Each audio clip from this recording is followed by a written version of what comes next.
Hello BookTube and all Repairman Jack fans, my name is Nathan, thank you so much for watching and welcome to my channel. This is my longer discussion video for By the Sword, which is book number 12 in the Repairman Jack series, first published in 2008.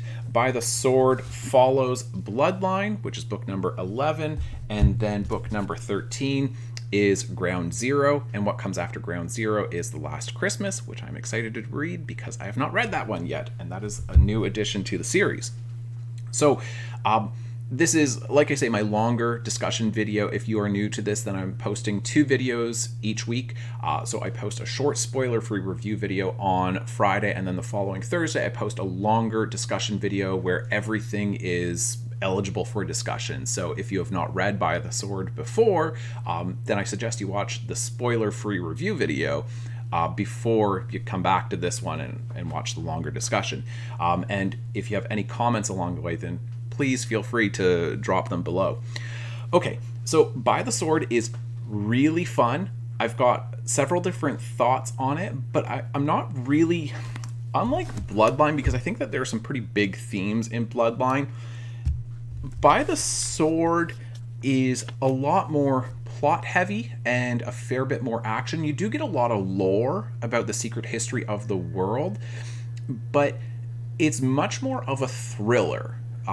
In fact, now that I really think about it, this is probably the closest that Wilson has come to writing a pure thriller in the Repairman Jack series.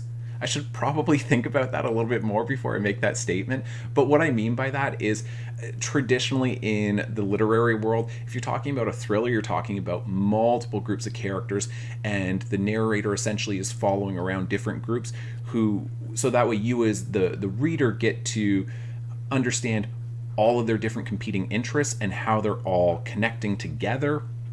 And there tends to be a lot of action, and other characters are trying to unravel all of this stuff, and a lot of action. So By the Sword has got a lot of that.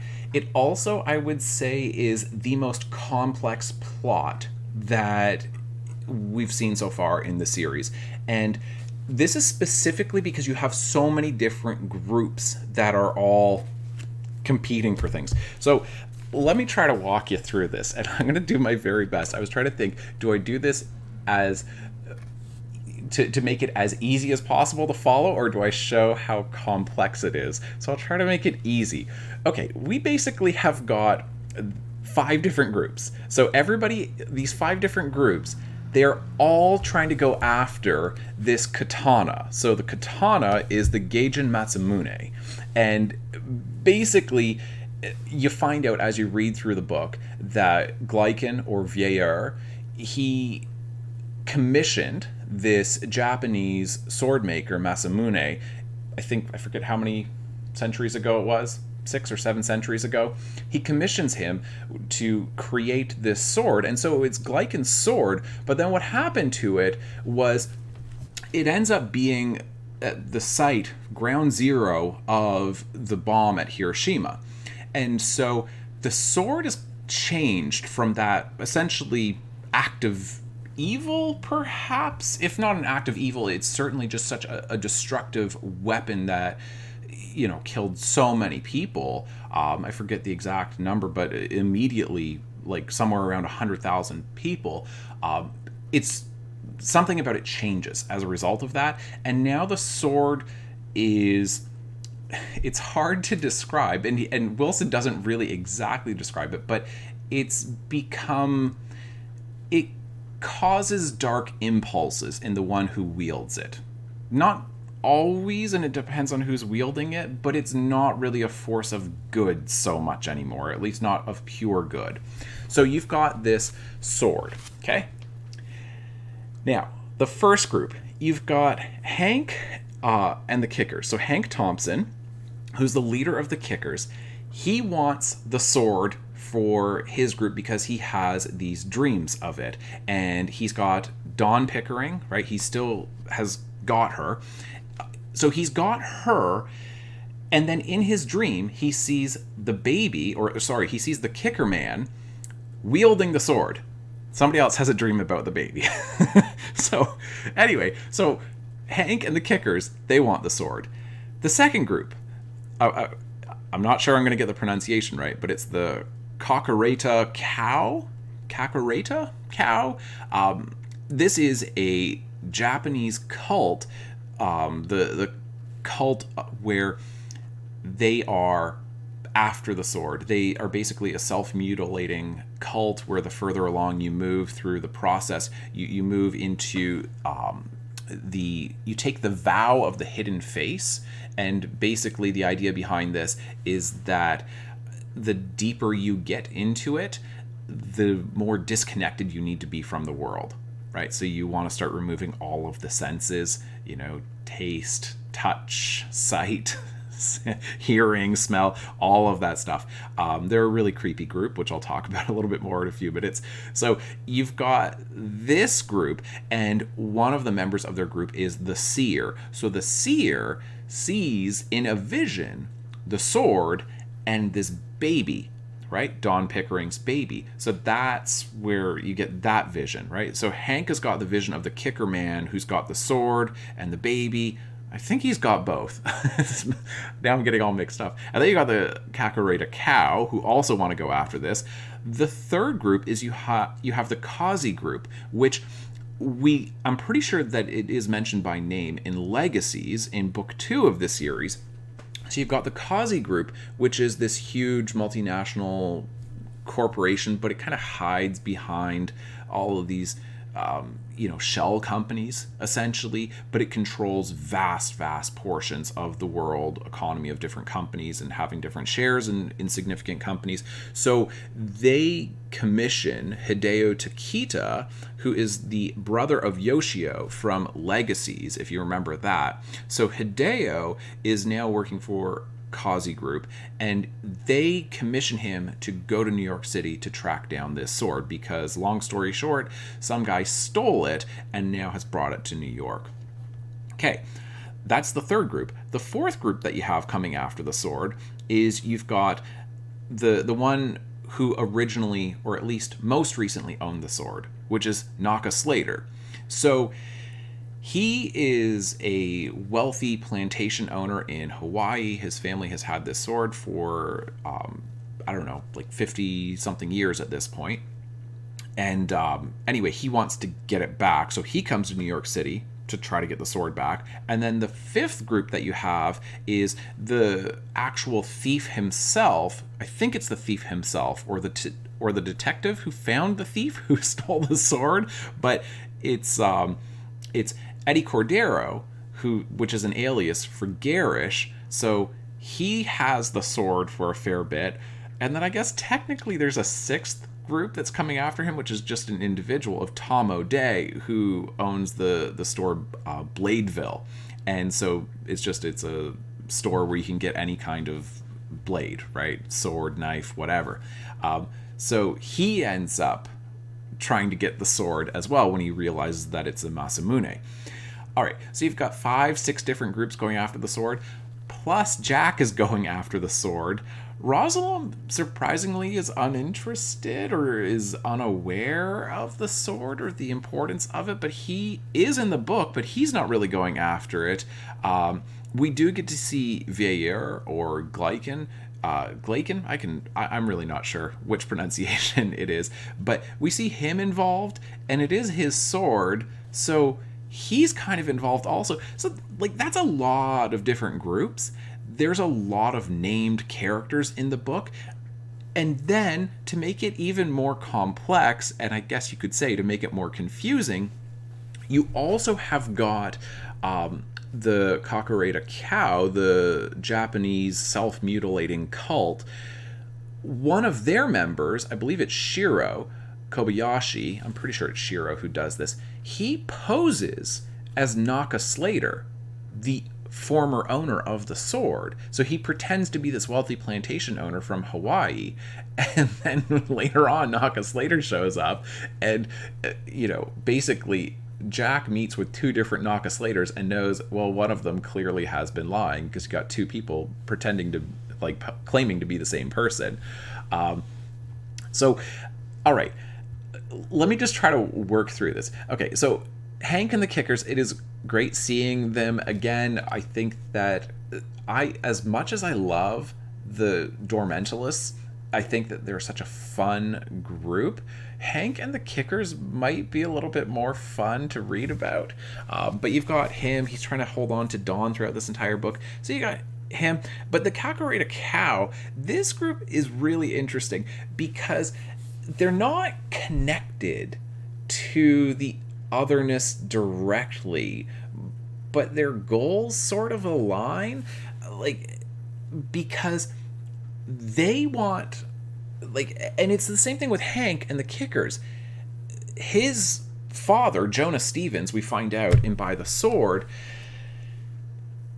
is sort of on the side of the otherness, but not on Rasalom's side, right? That originally, and I honestly, I have not read Rebirth, and I think it comes up in Rebirth, if somebody can help me out with that. But I think that Jonah Stevens was the one who helped Rasalom become reborn in that book. But then Jonah Stevens ends up coming up with this plan for his children and grandchildren, etc., to then create this hyper O DNA child who then is going to bring about, I don't know, the otherness, the night world. It's a little unclear. So you've got two different groups who are basically, you've got two evil groups, but they're not allies necessarily with Rasalom, but they are ally-ish. I shouldn't even use the word ally. They're associated with the otherness, and I feel like it just gets more confusing, which is probably a good time to bring up the author's note at the beginning of this book. So everything that I was trying to say in my last video, then what I was saying is I feel like basically from Harbingers, but certainly from Bloodline moving forward, that Harbingers is kind of it functions more as a secret history of the world novel, I think, in some ways, than a Repairman Jack novel. But Bloodline forward, you really should not be reading these books out of order, right? That you really need to go in the published order. And beforehand, they were acting mostly as standalones where you could read them out of order and it wouldn't really make that big of a difference.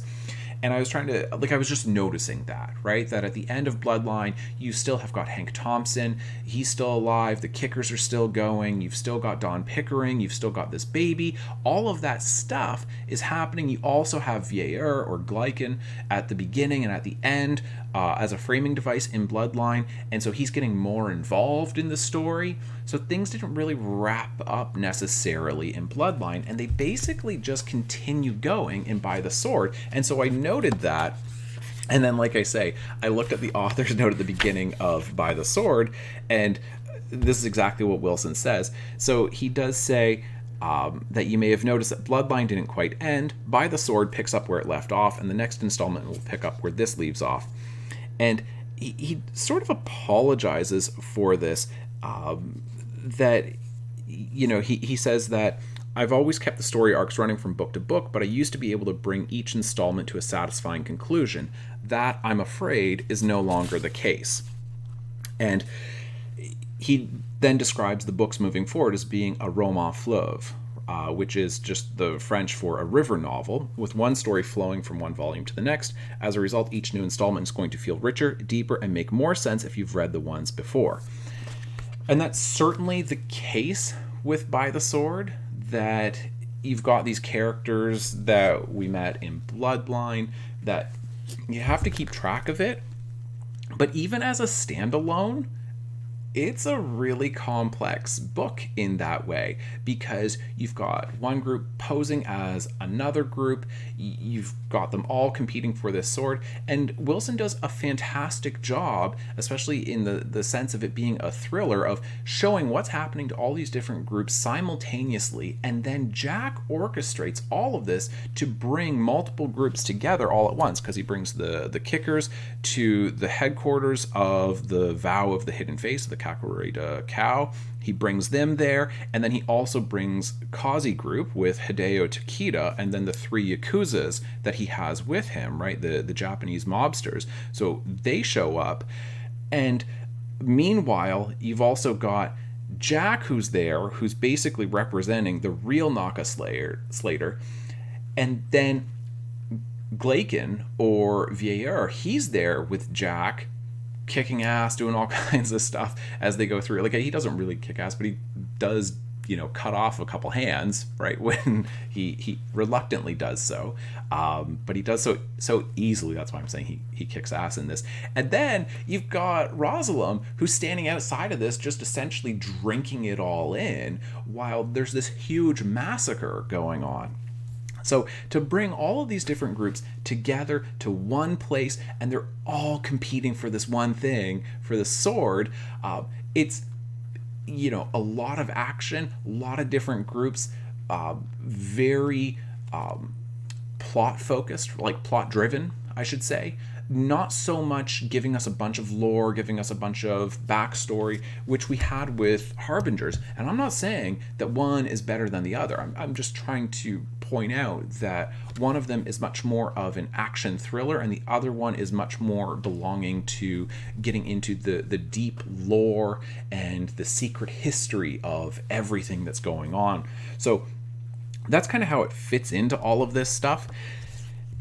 I hope that makes sense. If you've just reread the novel, then it'll probably make sense. But if it's been a while, then you might be like, that was just very confusing.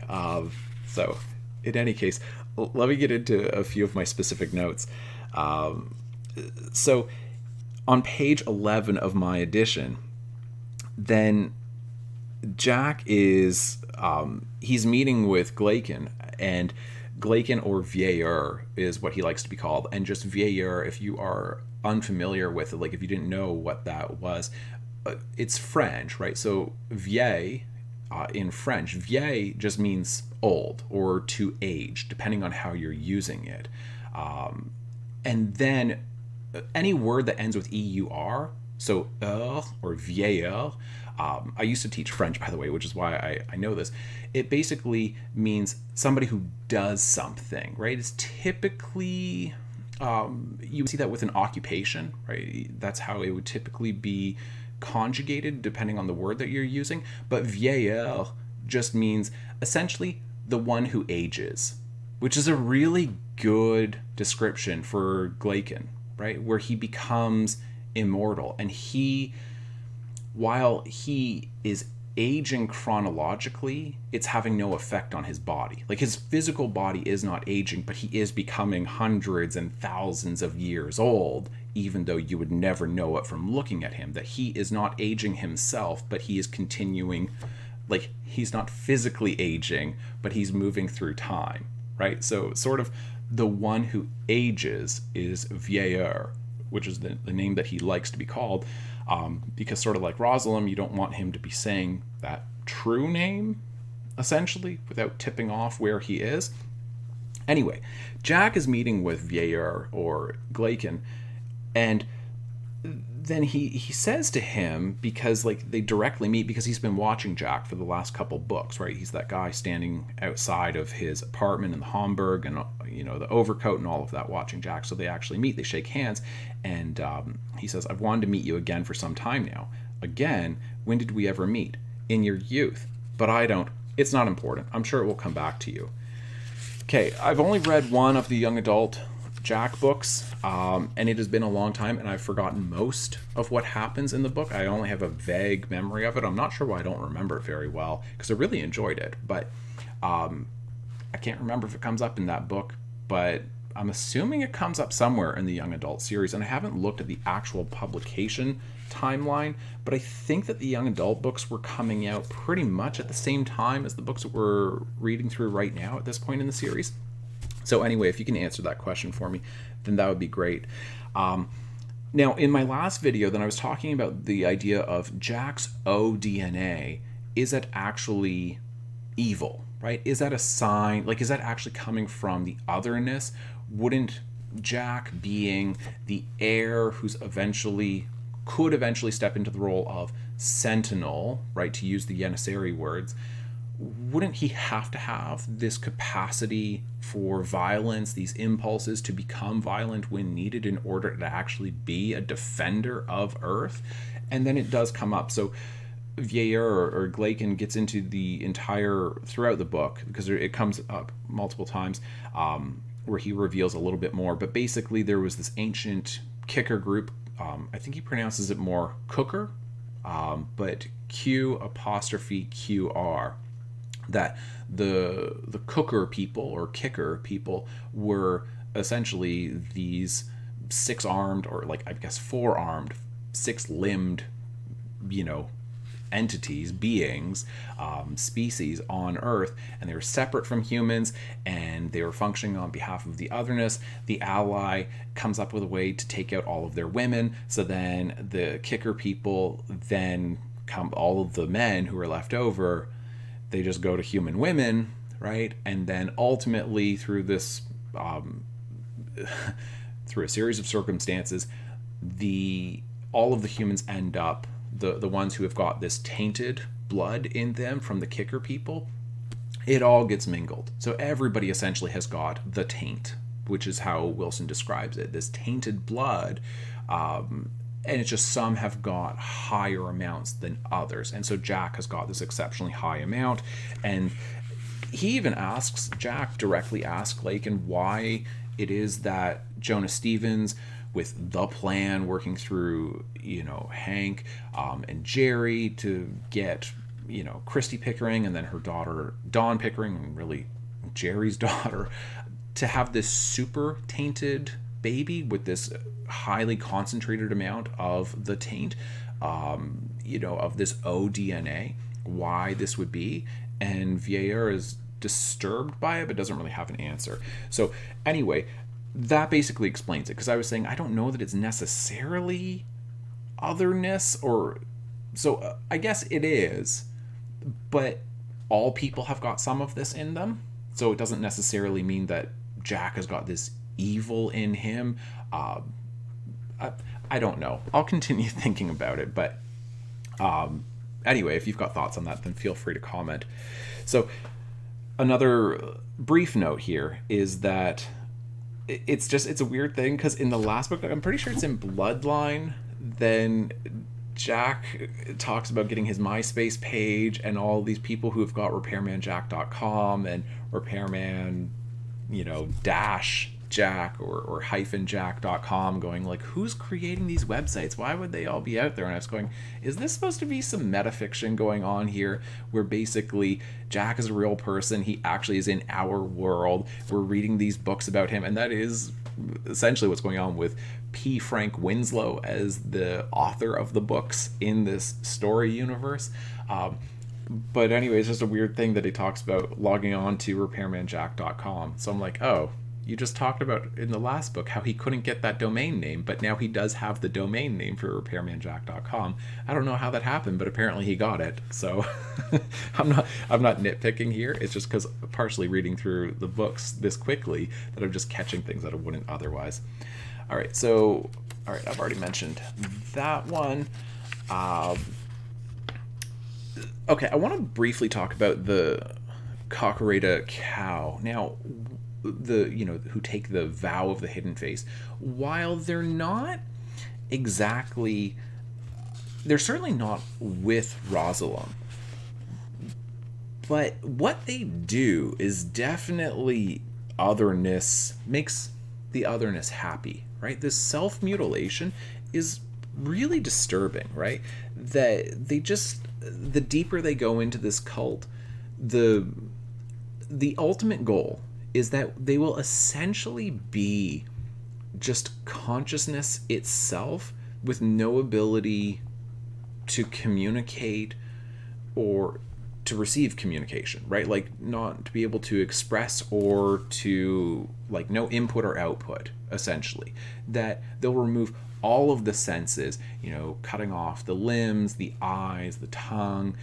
Presumably they do something to the sense of smell, ears. They force somebody to go deaf, I guess, as they move along the process. This is at least the vision behind their cult. It's really, really disturbing stuff. At least for me, I found, because I do read a fair bit of horror, and one thing that just unsettles me is the mutilation of the human body, and especially if it's self-mutilation. There are just some things that I think people are more sensitive to than others, and that it upsets me so deeply. and I think it's interesting that Wilson brings this up. And as best I remember, and I can't remember which book it's in, but I know it's got to be, coming up pretty soon because there's not that many books left in the series. I know that we've got this surgeon woman who does this to somebody else, does she not? I honestly can't remember, but basically just slowly cutting off parts of a person as a form of torture. But these people are doing it to themselves, and I guess what I'm trying to get at here is we have different kinds of crazy. We've seen the Dormentalists, where it's like, yeah, they're really unhinged and they've got some crazy beliefs.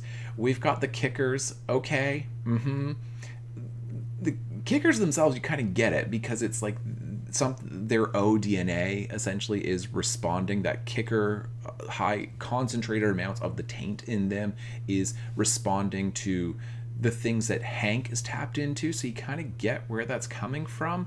But the Kickers are, incredibly violent and don't really want to be part of society. To become an island, right, which is, you can't have a society or a civilization if people behave that way, right, if they are just completely self-interested.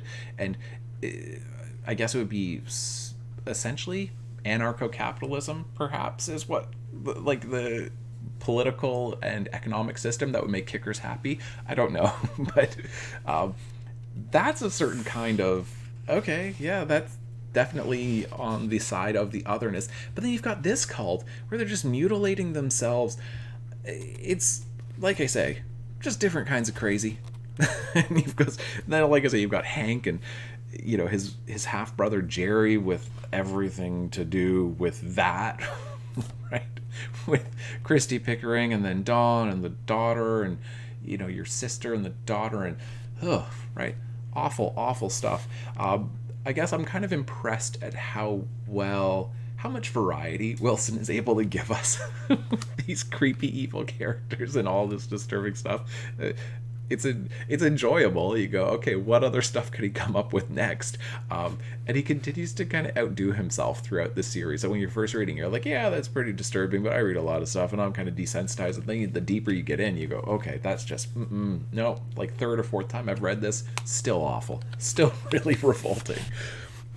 Okay, we do get to see what's going on with Glaeken and kind of his personal life, and we actually get to see Magda. So we saw her in The Keep, which I haven't even really got to. Like, I haven't read those books, and I've only read a couple of them. I have read The Keep before, but we see her in The Keep, and to see her now where she's dealing with Alzheimer's and how difficult that must be, and especially for somebody like Glaeken, where he is just so ancient and he remembers everything, and this is the first woman he's ever had in his entire life where he has actually aged with her, which might be why he takes on, I suppose that is why he takes on the pseudonym of Vieilleur, right? That he is now becoming the one who ages. I guess that's why he takes it on, not so much that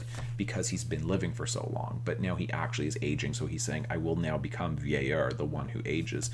That he wanted to grow old and actually go through the aging process with Magda. And it's this beautiful kind of love where it's saying, I want to experience every part of life, even, getting towards the end of life. I want to experience all of that with you. And because of her cognitive decline, they can't participate in this together, which is really heartbreaking, right? That he's dealing with that.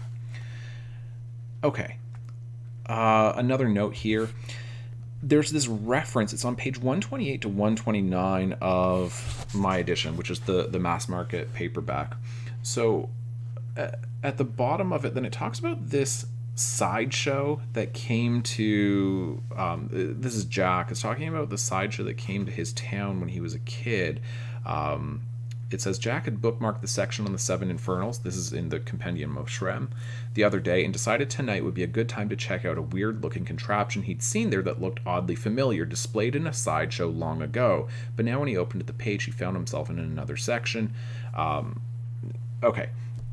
So I don't know. I can't remember if it's in the first young adult Jack book, but Jack's seen one of the other infernals, because we know that one of them is with his brother Tom, and I'm trying to remember the exact name of it. But anyway, so he's seen one of them. So apparently, though, when he was a kid, then he saw another one.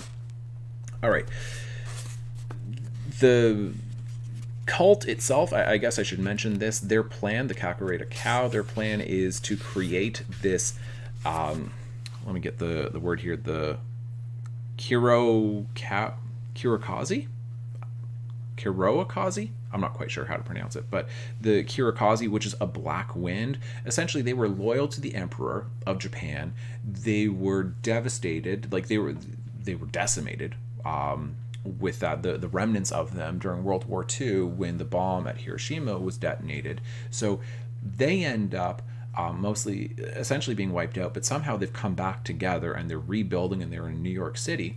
Now, this group has always been loyal to the Emperor of Japan, and of course they remain incredibly angry with the United States for defeating their country in war and essentially forcing the Emperor to concede defeat, right, to bow, that they want to get back at America for this. And so part of their plan is to create this black wind, the Kirokazi, but they don't plan on just creating one. So it's this mythical, I don't know, I don't even know how to describe it, a supernatural phenomenon that kills everything, right? It functions as a black wind, right? The wind that bends not the trees, and it destroys anything within it that is just essentially, they kill a person that, like, they give them this vial of this concoction, the person who's a shoten, who then just dies. The longer it takes for them to die, the more powerful the actual Kirokazi becomes, and then it spreads and spreads and spreads.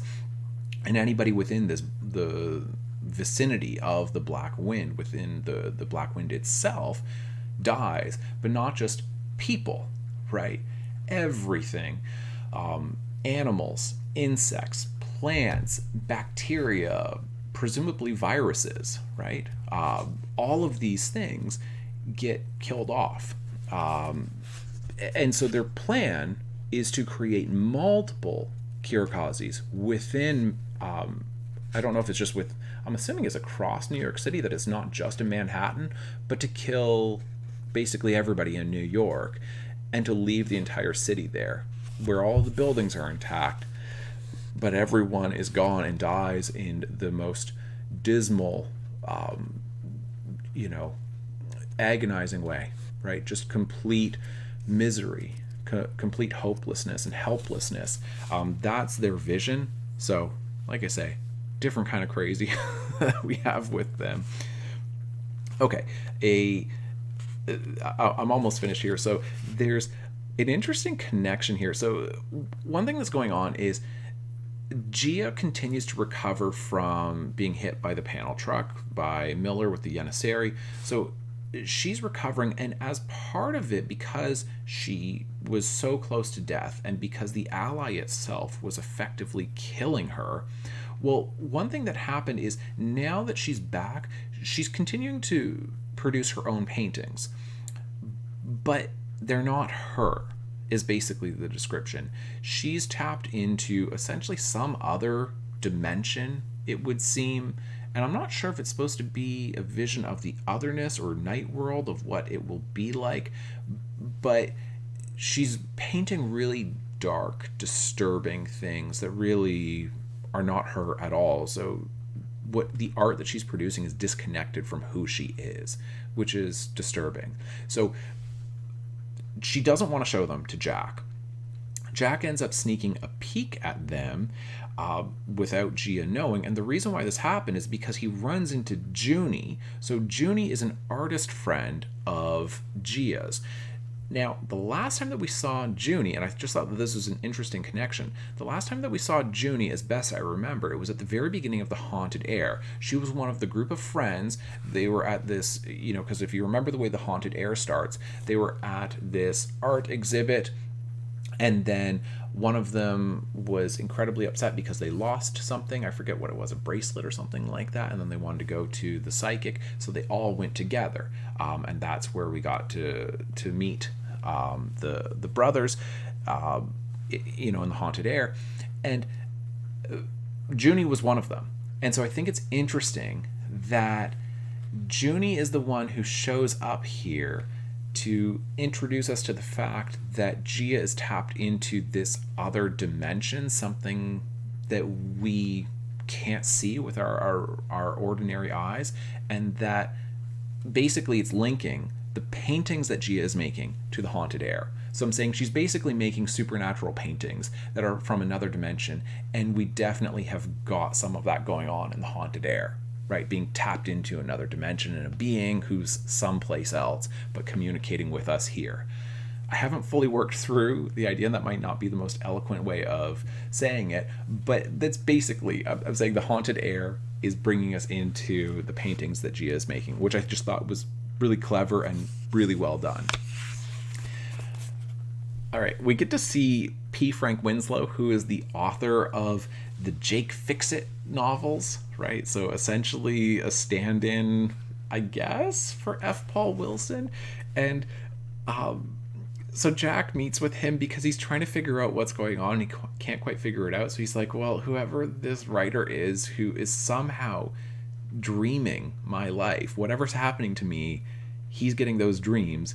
He's seeing it. So maybe he's dreaming a little bit further ahead. Maybe he's a day or two or a week or two ahead of where I'm actually at. So I could use him as a psychic, and it doesn't work because the guy's not, he's not actually seeing the future, right? He's only dreaming the present.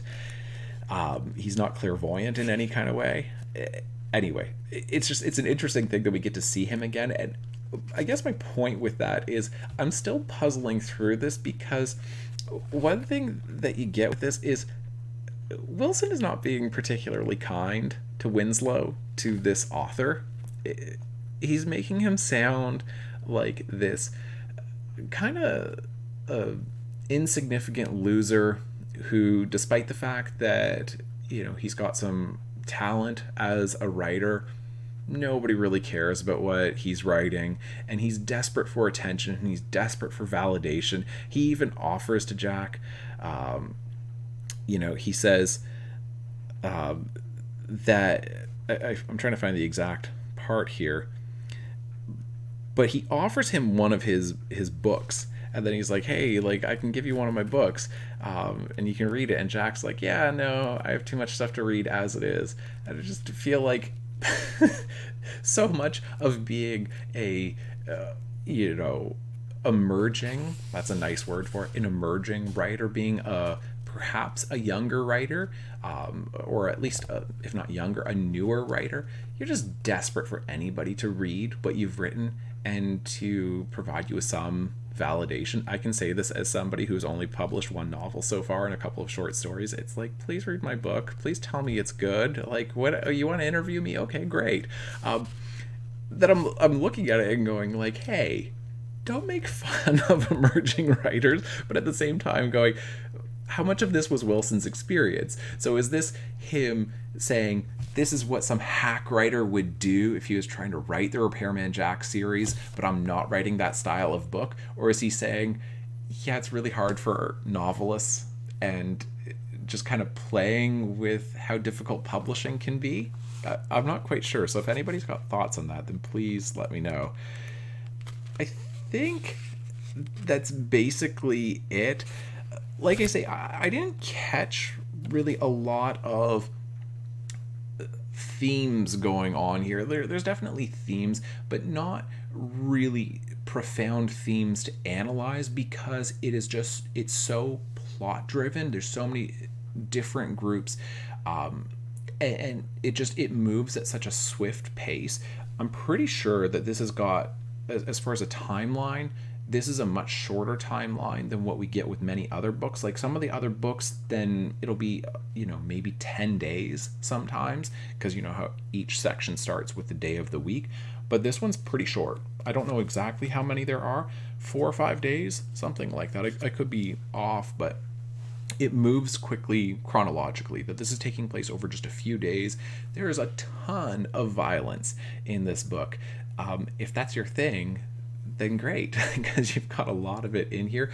I do really appreciate the fact that Jack is not directly involved in some of the violence. And what I mean by that is this is typically how he solved problems in the past.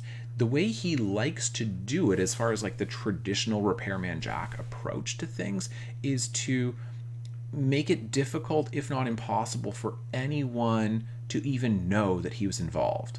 That ultimately the best fix for him, the best repair of a situation, is one in which nobody would ever know that he had anything to do with it. Nobody's even seen his face. Nobody knows anything about him. Nobody even knows that he was hired or anything. And we didn't really get that in the last couple books. He was much more directly involved, certainly with Harbingers and the Janissary. I mean, just he's as involved as you can be. And with Bloodline, he was very involved. But with By the Sword, the Kickers don't know that he set them up. He's kind of interacting with them. He gets his fake kicker tattoo, all of that, right? Which, by the way, mine I had surgically removed once I realized who Hank Thompson and the Kickers really are. It's actually just a magic marker. But Jack infiltrates the group, but he's not really anybody significant. They don't know that he set them up to go after the Hidden Face, the cult of the Hidden Face, the Kakareta cow. And Kaze Group, right, with Hideo, he's pretty sure that Jack is the Ronin that his brother Yoshio from Legacies that he met, but he's not really able to get in touch with Jack. Naka Slater, who is the proper owner of the katana, then he hires Jack, but Slater isn't really connected to Kaze Group or the Hidden Face or Hank and the Kickers, that nobody could really piece it all together. Same thing like with Tom O'Day, who owns Bladeville and all of this stuff, that Jack is basically orchestrating a situation, and he does it in a fairly clever way of being able to get his enemies to fight each other while he goes and tries to get Dawn and the sword, right? He ultimately ends up with the sword at the end of the book, not Dawn, but it's very much a Jack solution. It's also really fun to watch him and Glaeken work together in this, because we actually have that. They actually sort of fight alongside each other. They don't do a lot of fighting in the temple, so to speak, right? The building that they go to near the garbage dump on Staten Island. But they at least are working alongside each other, and that's fun. Where, this is the 12th book in the series, and for so much of it, Jack has been like, what's going on? Who's involved? What do you mean, like, I'm the heir? Who's this other guy that you keep referring to? We even get the lady and the dog in this. I think twice she shows up in the book, right? His mother, all of that stuff. That you not only get some lore and backstory, you get them working together, and it's obviously got some propulsion here moving towards Night World. And then I love the fact that it also doesn't entirely resolve. That that Hank is still out there, the Kickers are still out there, Rasalom is still out there, Dawn Pickering is still out there, all of that stuff is going on, and Jack is now in contact with Glaeken, he's now got the sword, that all of these things are moving together. And it's interesting because, like I said at the beginning of this, it seems like,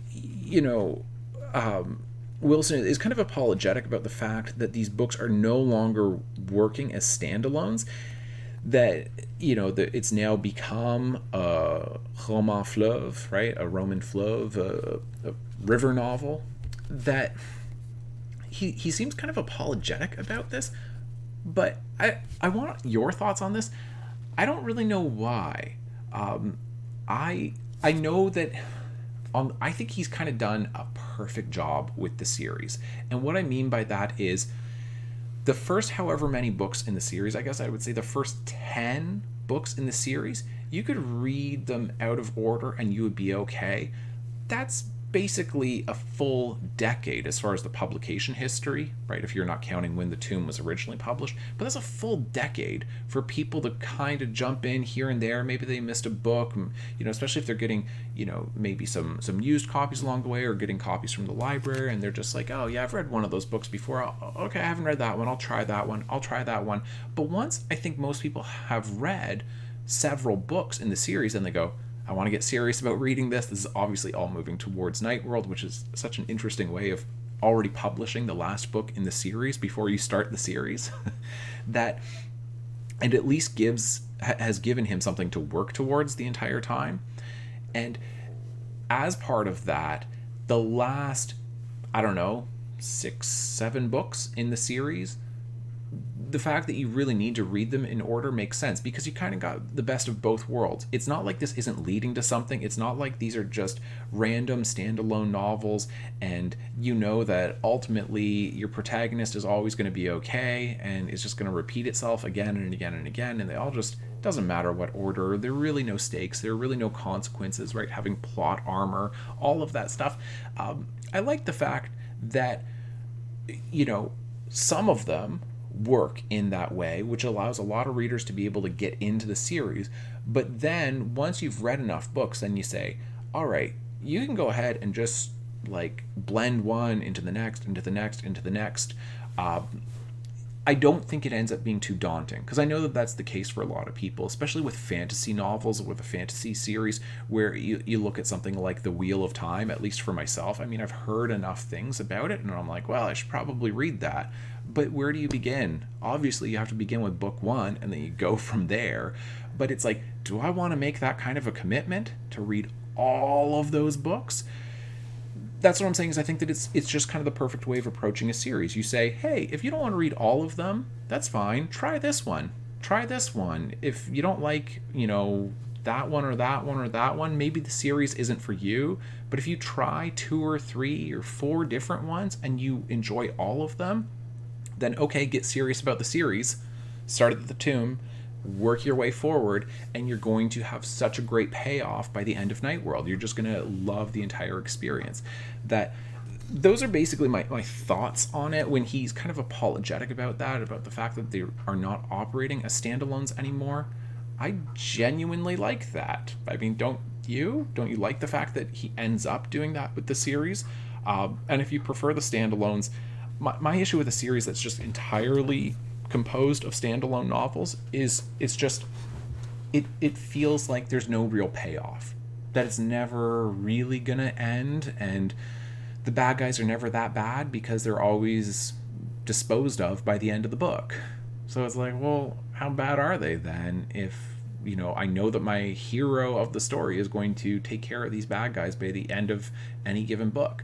But with this one, Jack is just so ill-equipped at this point in the series, certainly, to defeat Rasalom. And we know that even with Glaeken at this point, because he is not immortal anymore, and he's aged, and he's just not the defender that he was before. So it's like, okay, huge odds. You don't really want to go up against Rasalom right now. All of that stuff makes sense, but Rasalom is just getting stronger and stronger and moving all of this stuff towards Nightworld, and you don't know if you're going to win or not. And we know there's this propulsion now to the series that you didn't really have a strong sense of before. Like I say, I would say before Harbingers, probably, certainly before Bloodline, then you didn't have that. So those are my thoughts on By the Sword. If anybody, if any of you want to comment, then please comment on any of that stuff. And then I'm looking forward to rereading Ground Zero. I think I've only read Ground Zero once. Some of them I've read, 2 or 3 times before I started this project, but the last few in the series, because I read them as they came out, because I was one of those readers who kind of went out of order and then became more serious about the series. Ground Zero, I'm sure I've only read once before, so I'm looking forward to reading it again. And I was just looking at the back cover, and it says, his childhood friend Wheezy Connell. So I'm like, oh, right. Now, I do remember that she's in the first young adult Jack book. So I will have the spoiler-free review video for Ground Zero posted tomorrow, which will be Friday. All right, well, thank you so much for watching, and I will see you next time. Bye.